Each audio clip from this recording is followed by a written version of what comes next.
Greetings and a warm welcome to everyone. In this video, I share with you the text of an article that I published about 10 years ago in the Times of India. The title of that article was "Psychology's Distorting Mirror Drives Hindutva's Hatred of Christians." The present context when the temporarily forgotten agenda of targeting Christians has been revived, and Christmas was chosen as an occasion for attacking and terrorizing small Christian groups, especially in BJP-ruled states. This article came in a very special way to my memory. I really keep no account of the articles I published, and I think I published more than 1,500 articles. I have not kept a record of any of them, but somehow this article suddenly shot into my memory. And I looked it up, and fortunately, it is still available on the Times of India site. You can read the text if you want. I'm going to read the text to you. I'll also provide the link to that article. And let me right away take you to the article. I'm going to read that article. The context, of course, is the persecution of Christians. Why? Hindutva has chosen this to be an important agenda. What is the psychology behind this? And I'm sure that what I'm revealing through this article will strike the camp followers of the Hindutva also as something strange, because it is my contention, as my ardent belief, that they do not know what they're doing or why they're doing what they're doing. I'll have something more to say on it after I've read the text with you. From now onwards, I'll read the text continuously without any break. Many are puzzled by the spate of attacks on Christians since the BJP-dominated NDA-2 came to power, especially why it has not abated. The gang rape of a septuagenarian nun being the latest horror, despite the stirring assurance by the Prime Minister from the floor of the Parliament. The Prime Minister issued a nationwide assurance to the Christian community that attacks on the community will no longer happen. So whether or not the Prime Minister keeps his word or takes his own word seriously is up to you to judge. Let's get one misconception out of our way. This is not a Christian or even a minority issue. The atrocities perpetrated on Christians is not merely a Christian or a minority issue. This sequence of criminal events outlines a national issue. It slights the image and culture of our country. No anemic explanations that skirt the issue, or no apologetic explanations that skirt the issue, that these are episodes of burglary or these are random episodes without any pattern to it. None of these things will help. And that is so even if the alarmist rhetoric that Christian missionaries armed with unlimited funds are lurking everywhere to wipe out Hinduism from the land of its birth, which has had its effect on many people. This false propaganda, there is no substance to it, but it has had an effect on people. Any alarmist proclamation will attract public attention, and people are very eager to believe in these conspiracy theories. Sociologists posit the principle of contagion. Now I'm coming to sociology. I use both sociology and psychology in this article. A contrived apprehension articulated by some and endorsed by a few more becomes contagious. You introduce an idea, and then you make a few people endorse it, and then it begins to gain credibility, and it spreads from person to person to person, and finally it comes to be believed as the gospel truth. This is what the sociology of contagion means. It's a very useful phrase to remember. The sociology of contagions. It's like a disease spreading from person to person. So sociologists posit the principle of contagion, a contrived apprehension articulated by some and endorsed by a few more becomes contagious. Soon it begins to spread frenzy. Conversions to Christianity are happening, but its scale is nowhere near what is apprehended or alleged. The census data, Christians are just 2.18% of the population as per the 2011 census, and the percentage-wise presence of Christians in India has been declining, especially from 1961 onwards. So all the census data available with the government belie the alleged triumphalist intention of the Christian community that through conversion, Christians want to eliminate Hinduism from the land of its birth. Hinduism has not suffered the slightest dent, even though many foreign forces, overseas forces, has ruled India for nearly 1,000 years. So I expect Hindus to have greater confidence in the greatness of their faith. I return to the text of the article. How are we to understand the meaning of this manufactured hatred towards a community that is inherently apolitical and innately pacifist? As a rule, if a phenomenon is not explicable by facts, its explanation must be sought in psychology. That's the reason why now from sociology I proceed to psychology, because the facts available to us do not justify the apprehension that is spread among the Hindus. So therefore, what is the psychology of this apprehension? The key to the current scenario lies in competitive conversions. Christians convert, and then BHP attempts reconversion under the title Karvapasi. Hinduism is a birth-based non-missionary religion.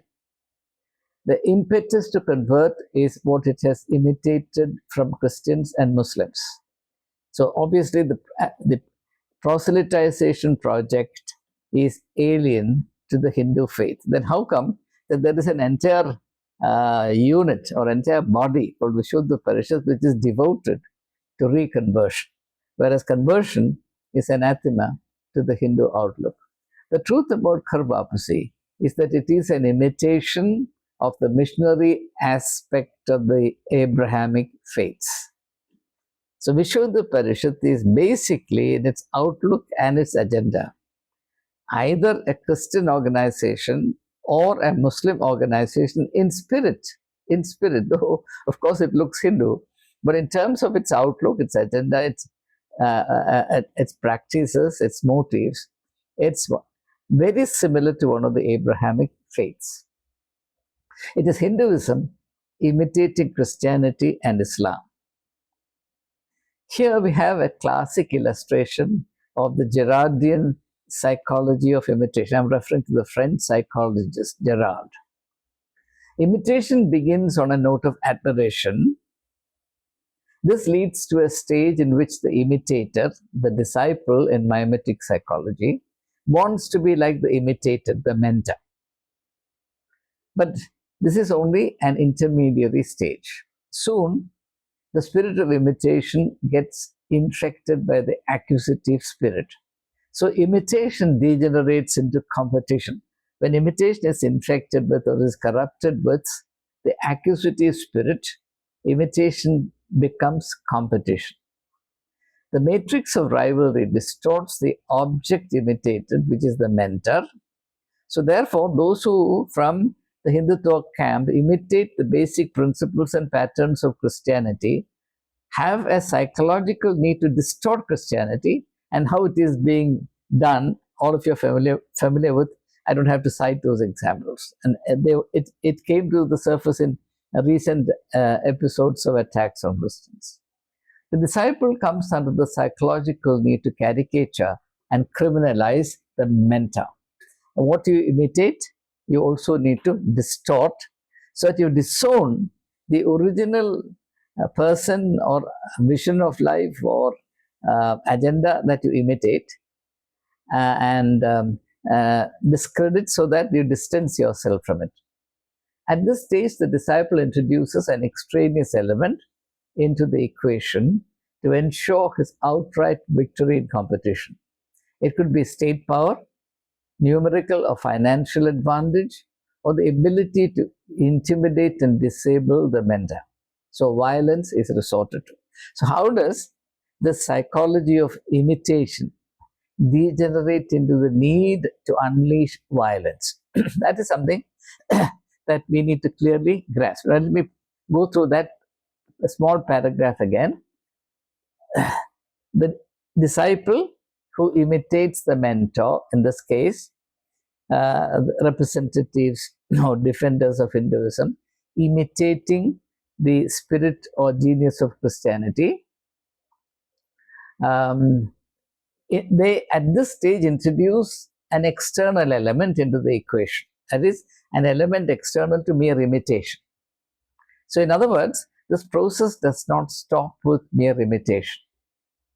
And the new element introduced into the equation is not imitation, but the desire to triumph over what is imitated. That's important. The desire for victory. It's not only that I imitate, I want to triumph over that which I imitate. Otherwise, if I only imitate, the state of imitating something breeds inferiority in me, which serves as a bug, a bee in the bonnet all the time. And in order to treat myself out of it, I need to triumph over what I started by imitating.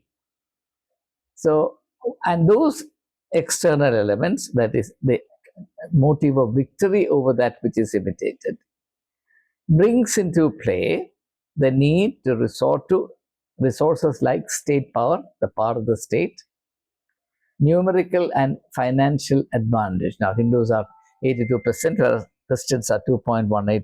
So there is a huge numerical asymmetry. Christians don't even have 1% of the wealth that the Hindu community has, so financial advantage. And then, of course, even greater advantage of being able to intimidate and terrorize Christians who are in no position to defend themselves. So violence then becomes a very legitimate and glorified instrument brought or resource brought into this equation. This is what in essence the current situation is.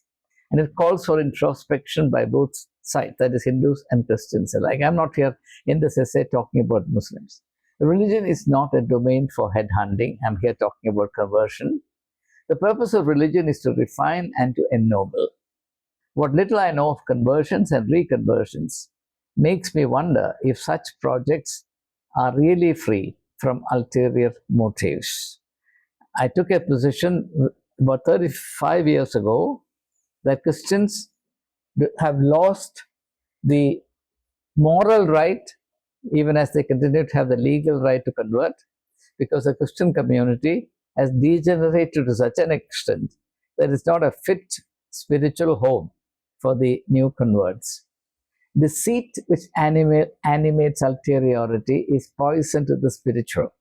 So when you convert non-Christians into the Christian community, you're actually practicing deceit on them, because what is promised will never be the experience of the new converts. Even today, Christians who have been converted from the Dalit background, even after several decades of their conversion, still remain to be accepted and amalgamated with mainstream Christianity. So I have no doubt at all, and I have no hesitation in saying that downright fraud is practiced on these converts. And that's why I took a stand, a vehement stand, way back some 35 years ago against conversion. At that time, I was pilloried, I was attacked, I was blacklisted. Many people shouted and shrieked against me. So the self-appointed defenders of God from both sides, from the Christian side and Hindu side, the self-appointed defenders of God trying to outdo each other belong to the theatre of the absurd and not to the order of religion or of public decency. So that is the text. So what is the sum and substance of this article? First of all, I have to apologize to you for my pedantic style, because having been an academic for long, my style, particularly my written style, became academic. And the academic is not far from the pedantic. And I've since then, over the last 20 years, I've tried my level best to die out of my old style and to simplify my style as best I can. But even then, there are complaints heard from time to time that what I say goes over somebody's head or the other. I apologize. I want to be as simple as anybody possibly can. Now, the sum and substance of my argument is, how are we to understand the violence unleashed by the majority community? That's about 82% of India's population, numbering more than 120 crores. It's not a small community. How can such a community feel endangered by a tiny, minuscule Christian community, which is only 2.18% of India's population? The main charge against Christians is that they convert. And I certainly agree that stray conversions are taking place. And I have denounced these conversions because many of them are fraudulent. I have no doubt about it. I have no hesitation saying this. Therefore, I've been saying this for decades. But I don't agree that the scale of conversion and the numerical gain for the Christian community is to such an extent that the Hindu community needs to feel insecure about it. That's paranoia of the worst kind. So, in this article, I'm trying to offer an explanation, a psychological explanation as to why this paranoia exists and how it is expressed. So that's the sum and substance of it. And what is it that I'm saying? Drawing the insights from Gerardian psychology. Gerard says, if you have two people, one superior to the other, or one uniquely different from the other, one party begins to develop a secret desire to imitate the other person, the other party, which is felt to be superior, for whatever reasons. That feeling of inferiority or superiority may be altogether fallacious, but it is real. It works in the minds of both. So, party number one begins by imitating party number two. This goes on for some time. And party number one undergoes certain changes and adopts certain agendas, programs of action. And there is certainly a result on account of the program of action. Progress is made. So at that point, party number one moves from stage one to stage two. In stage two, party number one is not an imitator of party number two. The imitator now becomes the competitor. Now, how does the spirit of competition come? It comes out of the spirit of acquisition. So, the imitator at this stage wants not only to be like the person or the community imitated, the imitator wants to assimilate that community or wants to neutralize that community, wants to disown that community and caricature that community. And in this process, various resources are used. One resource is the power of the state. Whether or not these things are happening, you can decide for yourself. Second is economic and numerical superiority or greater strength. Third is the ability to unleash crude, brutal physical violence. The purpose in doing all this is twofold. One, to prove that we are different from the other, and therefore there must be enmity forever. The second is to reassure oneself that one is superior, one is legitimate, whereas the other is not legitimate. So a whole circle of change has come about, starting with imitation, then proceeding to competition, then to acquisition and attack, and discrediting what was once the object of imitation. So this is the psychology, and unfortunately those who are indulging in it do not understand this, nor does the Christian community find it either possible or feasible to explain this to anyone, because we have stopped communicating with the people of India. Christians confine everything to themselves, and I think that's the service they do to themselves. The spiritual vision of Jesus Christ is not meant to be a private property. It's meant to be a blessing for all. And Christians have distorted this, turned it into something parochial. And I think in the current events, there is an invitation to change our outlook. So that is the sum and substance of my article, and I present this to you for your consideration. Thank you.